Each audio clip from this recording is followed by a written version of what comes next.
I'm about halfway through a 24-hour shift at the hospital right now, and I had a little break, so I'm doing some research online and going through social media holidays because, that's part of what we do, right? And would you believe that today is National Stress Awareness Day? And I had to laugh because I said, go figure. I'm probably one of the most stressed out people that I know, and the people who know me would agree with that.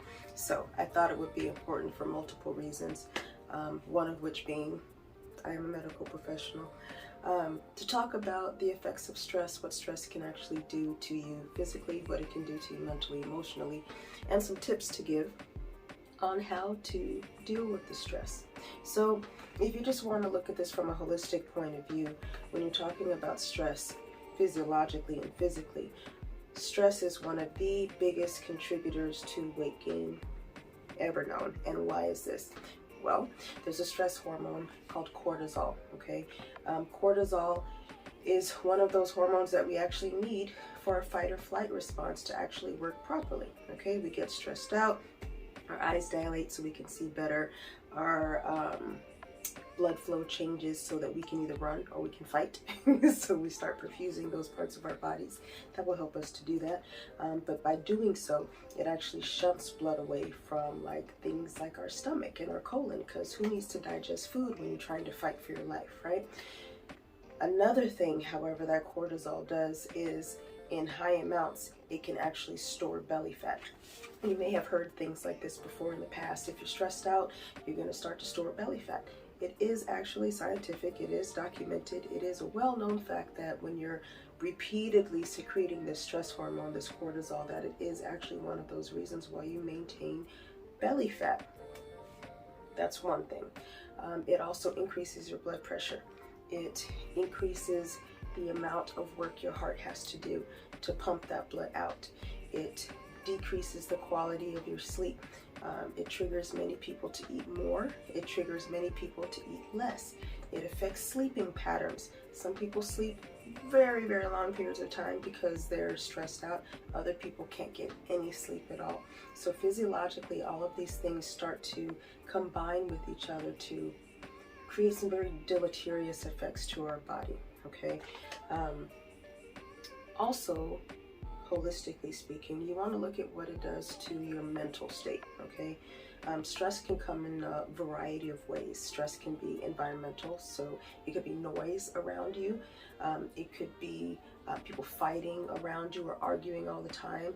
It could be noisy neighbors. It could be you work night shift and then you're home during the day and you're trying to sleep, but it seems like the gardeners are outside of your window every single day. It doesn't actually happen that way, but it can feel like that when your sleep patterns are messed up.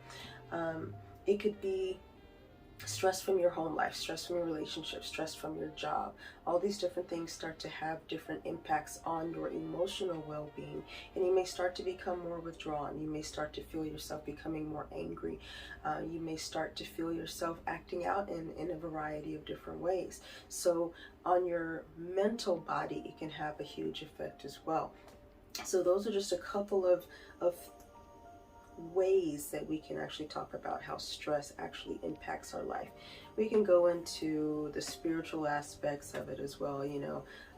There's a lot of different things that can happen, but I just want to focus on, for today, our mental and our physical bodies, okay? So we've talked about how stress can actually impact us, but what are some of the things that we can do to combat the stress, to help us feel better, to deal with it, because that's really what this is about, right? How can you go through your daily life, even on a 24-hour shift like this one, and be able to deal with the stress that comes along with your day? Because if you can't get through your day, how are you going to get through your night? How are you going to get through the next day, the week, the month, the year? And I want to just give you some tips that you can walk away from today and use to start to combat the stress on this National Stress Awareness Day. So one of the first things and the most important things, besides rest, because rest is important, not just sleep, but actually having a restful sleep, is relaxation. And sometimes people think that we're talking about the same thing. I'm talking about something totally different, okay? Now this was something that was actually kind of difficult for me to wrap my head around, because I thought that I was relaxing if I would just sit down, watch TV, and fall asleep. That's actually not what's happening. When we're talking about relaxing, we're also not talking about going and taking a vacation that you have to take a vacation from.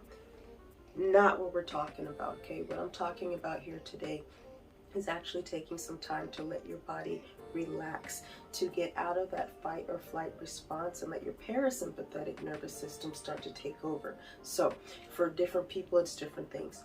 For some people, it might actually be watching a movie, but you stay awake and engaged enough so that your body doesn't think about what it was dealing with before, and you start to focus on the movie and your body can start to come down. For other people, it might be cooking. Other people, it might be working out. Other people, hell, it might be having sex. Whatever that thing is for you, we're talking about finding a way, and you might have to do some digging to actually find those things that actually help you to come down and to relax. And those are some of the things that you want to start to focus in on. Taking a bath, having a glass of wine, whatever it is, so that you can train your body on how to relax without going to sleep, because those are two different things. Another thing you can do, and I just mentioned it, is exercise. Exercise has a tremendous effect on how we handle stress in our bodies. And it might seem counterintuitive, but I'm also a certified yoga instructor. And one thing that I found in my training was that if you train your body to breathe through stressful situations through exercise, when you come through a stressful situation in your daily life, your body's already trained on how to deal with that, okay? So you might be in the weight room throwing up all kinds of weight, so you might be running marathons, whatever the case may be, but what you're actually doing is training your body for when you're not working out for how to deal with stress.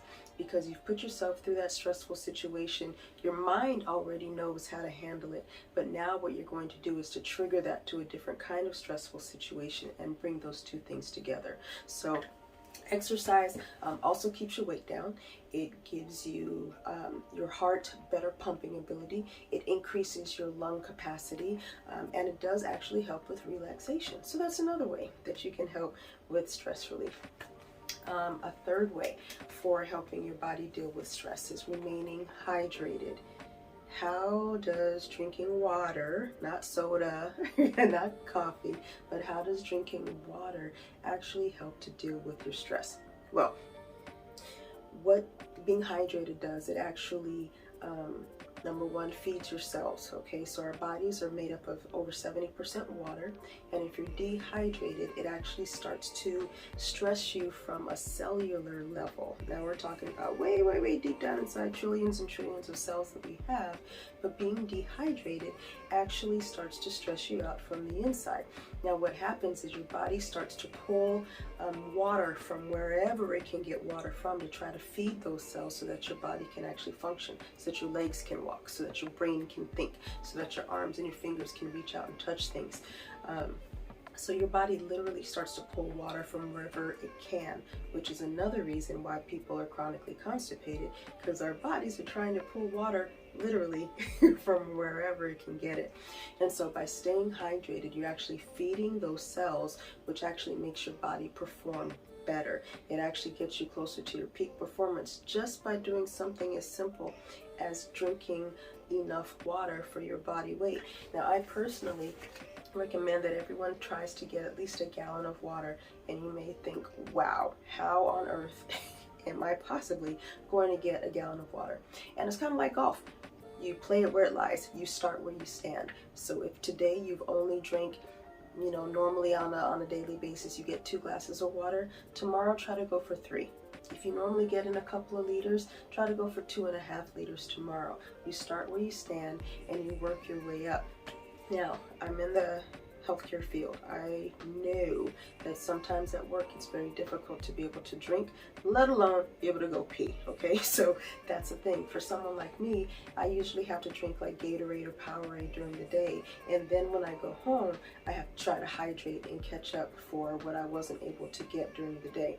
But I just want to stress how important actual hydration with water is for your body, and how quickly you will start to notice a change in how much you'll feel better. Some of those chronic headaches will go away, some of those muscle cramps will go away, the constipation will start to resolve itself just by drinking water.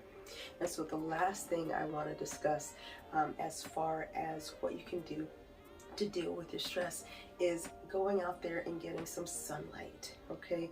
Vitamin D is very, very beneficial for helping the body to deal with stress. Now, we go through a lot of what's called oxidative stress in our body. Now, think about when you see something start to rust, okay? There are a lot of oxidative stressors in our environment that causes, for lack of a better phrase, our body to rust from the inside out. And what sunlight actually does is it helps our body to create the hormone vitamin D, so that our body can actually process things much better.